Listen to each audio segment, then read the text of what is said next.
In the early 1990s, a war erupted in Bosnia and Herzegovina that shocked Europe and the world.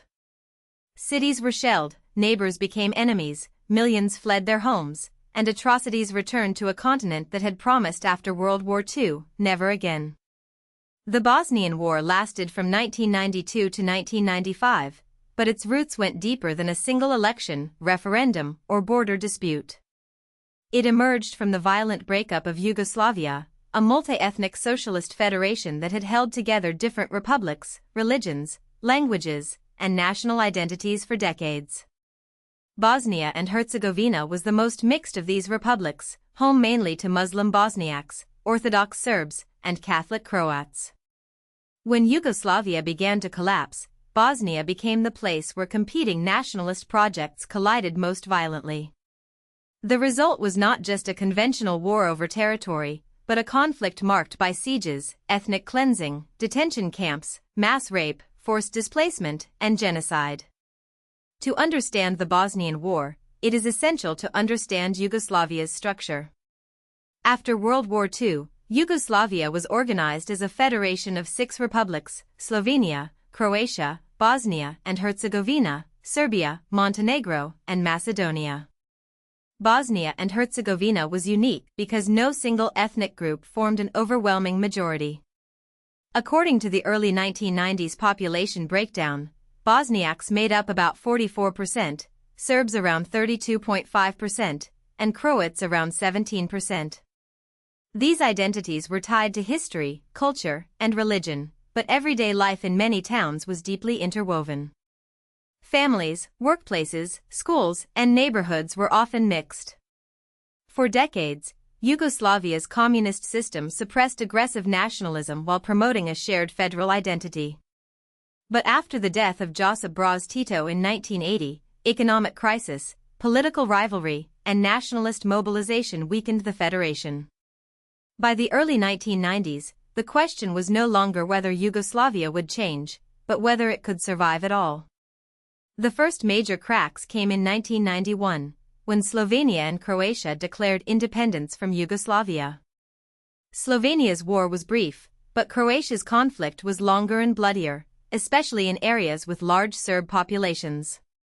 These events terrified many people in Bosnia and Herzegovina because they revealed what independence could bring, not just new flags and international recognition, but armed confrontation over who controlled territory. Bosnian political leaders faced a dilemma. Remaining in a Serb-dominated Yugoslavia was unacceptable to many Bosniaks and Croats, but independence was rejected by many Bosnian Serb leaders, who wanted to remain connected to Serbia or to Serb-controlled territories. In this atmosphere, politics became increasingly organized along ethnic lines. Parties did not simply debate economic programs, they claimed to defend entire peoples. Fear became a political weapon, and maps became more dangerous than speeches. Each community was told that if it did not secure its own future, another group would decide its fate.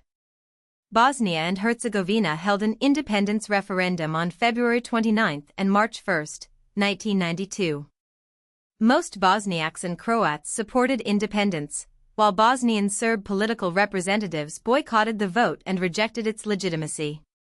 Even before the referendum, Bosnian Serb leaders had taken a decisive step.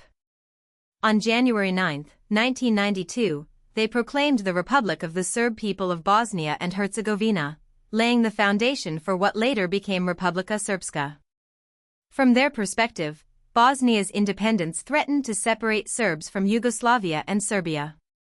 From the perspective of Bosnia's government, the boycott and parallel institutions were a direct challenge to the republic's sovereignty.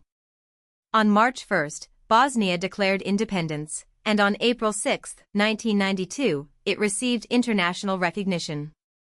That date is commonly treated as the beginning of the Bosnian War. Recognition did not bring security.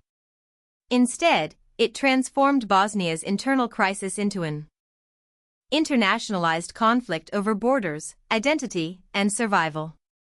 Soon after recognition, Bosnian Serb forces moved rapidly to seize territory. They were led politically by figures including Radovan Karadzic and were supported by Serbia under Slobodan Milosevic. They also benefited from weapons, officers, and infrastructure inherited from the Yugoslav People's Army, known as the JNA. The JNA had once been the army of the whole federation, but as Yugoslavia collapsed, its role became increasingly tied to Serb strategic goals. Over the following months, Serb forces took control of roughly 70% of Bosnia and Herzegovina. This was not only a military advance. In many areas, it was accompanied by systematic efforts to remove Bosniaks and Croats from towns and villages. People were expelled, homes were destroyed, mosques and Catholic churches were targeted, and local elites were detained or killed. The phrase ethnic cleansing became widely associated with Bosnia because the war aimed not only to defeat armies, but to reshape the population itself. One of the most recognizable symbols of the war was the siege of Sarajevo.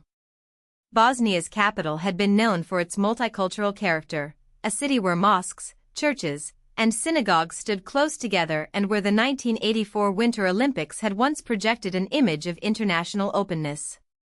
In 1992, that same city became trapped. Bosnian Serb forces positioned in the surrounding hills subjected Sarajevo to shelling and sniper fire. Civilians crossed streets at deadly risk. Markets, apartment blocks, hospitals, and queues for bread or water could become targets. The siege was not a brief battle, it lasted for years, turning ordinary survival into a daily calculation. Sarajevo mattered militarily and symbolically. For the Bosnian government, it represented the survival of a multi-ethnic state. For besieging forces, pressure on the capital was a way to weaken that state. For the outside world, Sarajevo became a televised reminder that modern Europe had not escaped urban warfare and civilian terror. Although the war is often described as a conflict between Bosnian government forces and Bosnian Serb forces, the reality became more complicated. At the beginning, the Army of the Republic of Bosnia and Herzegovina, largely Bosniak in composition, and Croat forces organized in the Croatian Defense Council, or HVO, both opposed Serb expansion. But tensions between Bosniaks and Croats grew during 1992, especially over control of territory and competing visions for Bosnia's future. In early 1993, this escalated into the Croat-Bosniak War within the broader Bosnian War. In some areas, former allies fought each other while also facing Serb forces elsewhere. The conflict produced its own expulsions, prison camps, destruction, and war crimes. This phase shows why Bosnia cannot be reduced to a simple two-sided war.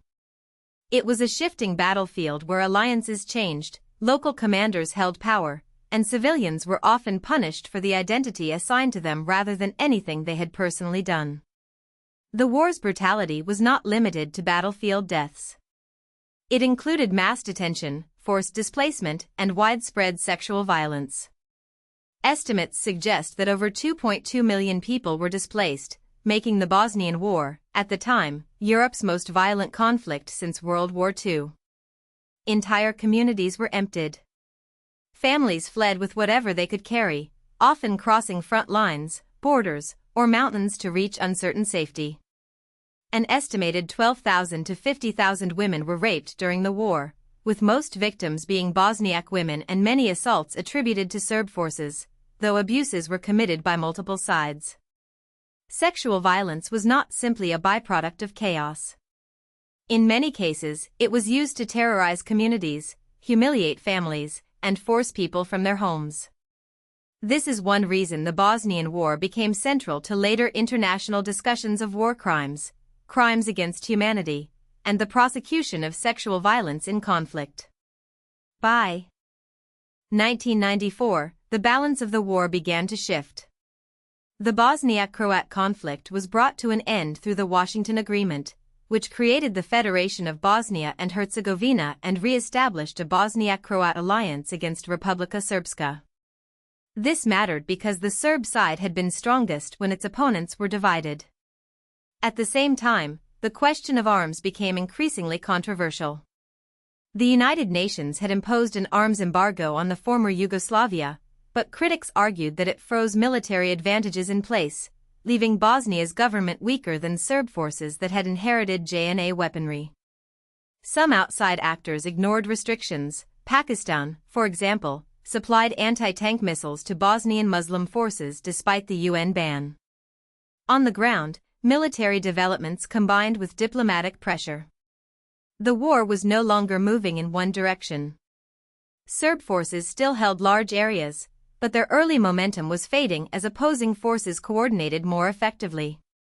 The darkest single event of the Bosnian War came in July 1995 at Srebrenica.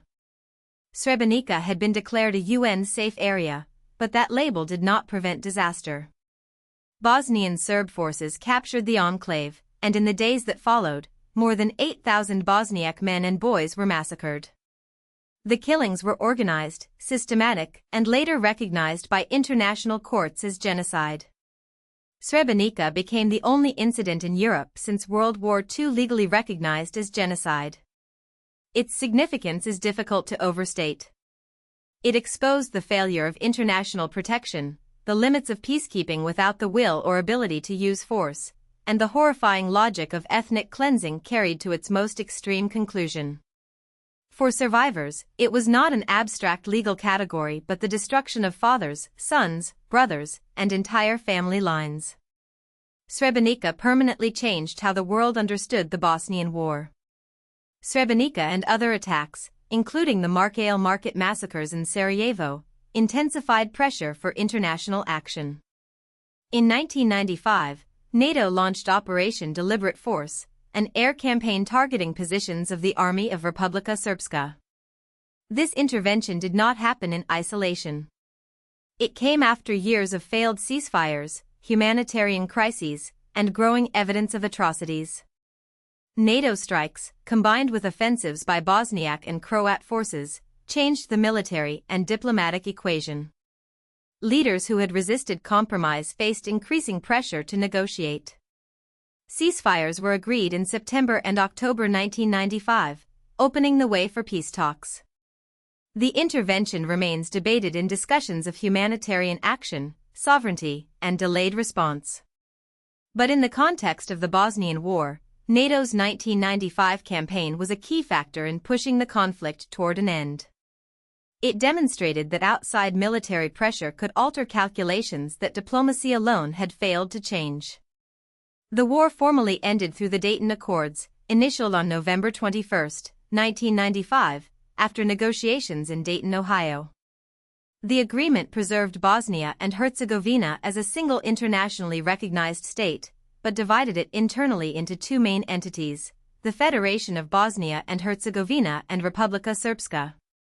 This structure reflected the realities created by war while attempting to prevent renewed fighting. It stopped the killing, but it also institutionalized a deeply complex political system built around ethnic power sharing.